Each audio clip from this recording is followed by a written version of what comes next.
Well, hey, good day to you. This is Todd. I am a regular dude walking in the Word.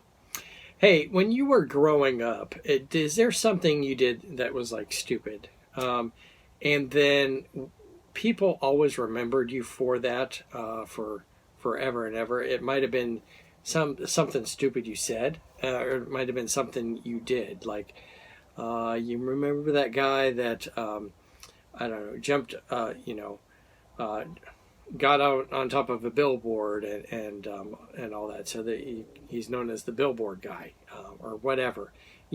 Done something stupid, and then you're remembered for that forever. Okay, hopefully that didn't happen to you, and that you're remembered for that. And you go back to the high school reunion, and they go, "Oh, there's the guy that did that," and you're remembered as doing that stupid thing. Well, in the Bible, there are instances like that, and it kind of gives you. I mean, the Bible is clear; it tells us about that, and it's kind of a warning for you not to be doing the same thing. Some people have done stupid things. Okay, so hopefully we learn from that and don't try and repeat that. Okay, some of us are guilty of still repeating what they did, and we don't seem to learn. But here in the Bible, it gives us examples, and hopefully we can learn from it. Okay, in today's one example here, this is taken from Numbers 26, and this is the second census. The second census was done. Had the first census we talked about earlier on in the book of Numbers. This is the second census, and it's taken place about 38 years after that first census. And you're going to see, well, we'll get into that in the next a couple episodes here, what the difference between those two censuses are. But today I wanted to focus on this first group that's mentioned here. And so let me read this. This is taken from Numbers chapter 26, verses 1 through 11. Okay? It says this: After the plague, the Lord said to Moses and Eleazar, son of Aaron, the priest. Okay, so this is after the plague. This is the plague where all these people died because Moab really seduced them. And so a bunch of people died. In fact, it says in verse 9 in the previous chapter, but those who died from the plague numbered 24,000. Can you imagine 24,000 people dying? And that's what happened here. So takes place after that. And it says, the Lord told Moses and Eleazar, son of Aaron. And you're thinking, like, why didn't he tell Aaron? Because, well, the thing is, Aaron is passed away at this point. Okay, so it's just Moses and Eleazar, the son of Aaron. That's Eleazar has taken Aaron's place, really. It says this: take a census of the whole Israelite community by families, all those 20 years old or more who are able to serve in the army of Israel.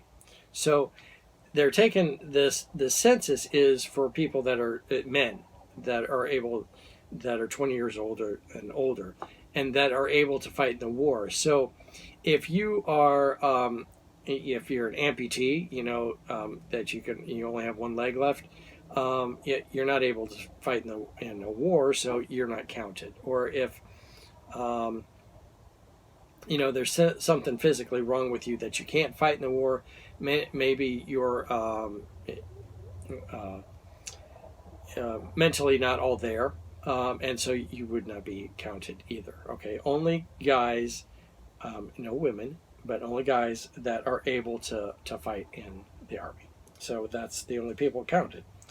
It says, so on the plains of Moab by the Jordan across from Jericho, Moses and Eleazar the priest spoke with them and said, take a census of the men 20 years old or more, as the Lord commanded Moses.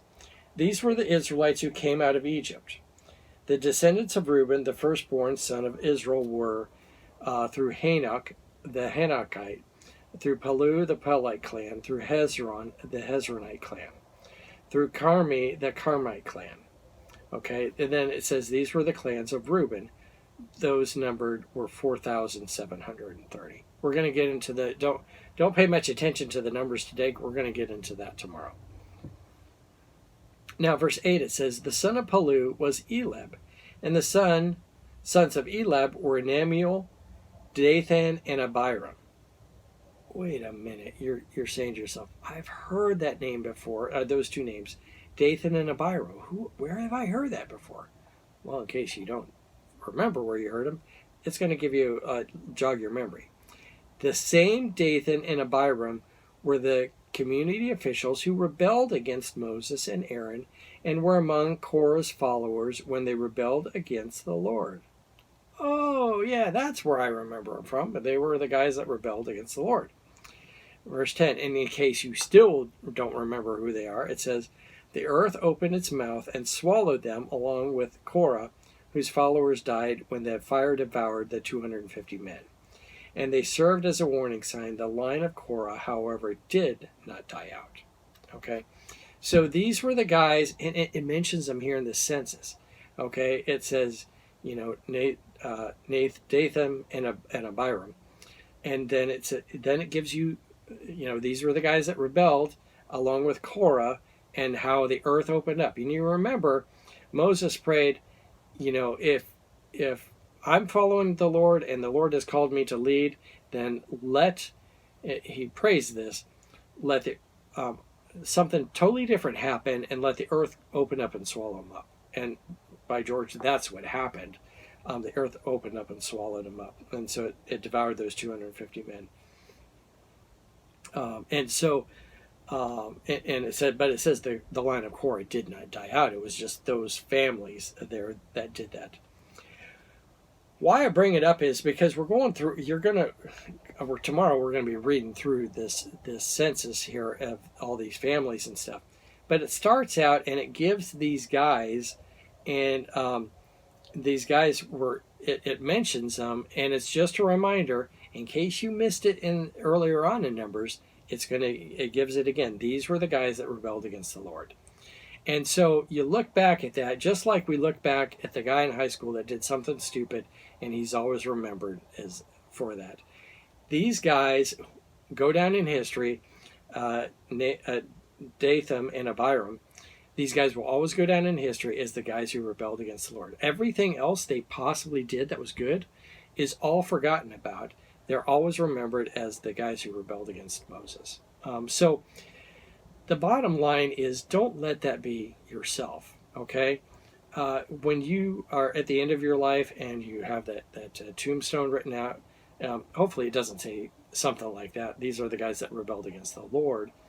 But it shouldn't be like at your funeral either, like, oh yeah, I remember, this guy, he just did foolish things and never followed the Lord. But how great it is if you are at your funeral there, and naturally you're not hearing that, but at your funeral, if it said, this guy, he just loved the Lord, and that's it, he just loved the Lord, and it was evident to everybody.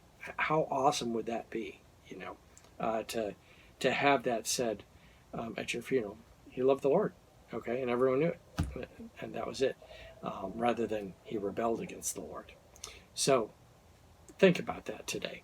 Hey, I'm just a regular dude walking in the Word, and I invite you to join me tomorrow as we continue looking at the book of Numbers, especially with this second census here and all the implications it has on our lives today. Lord's blessing. I will see you tomorrow.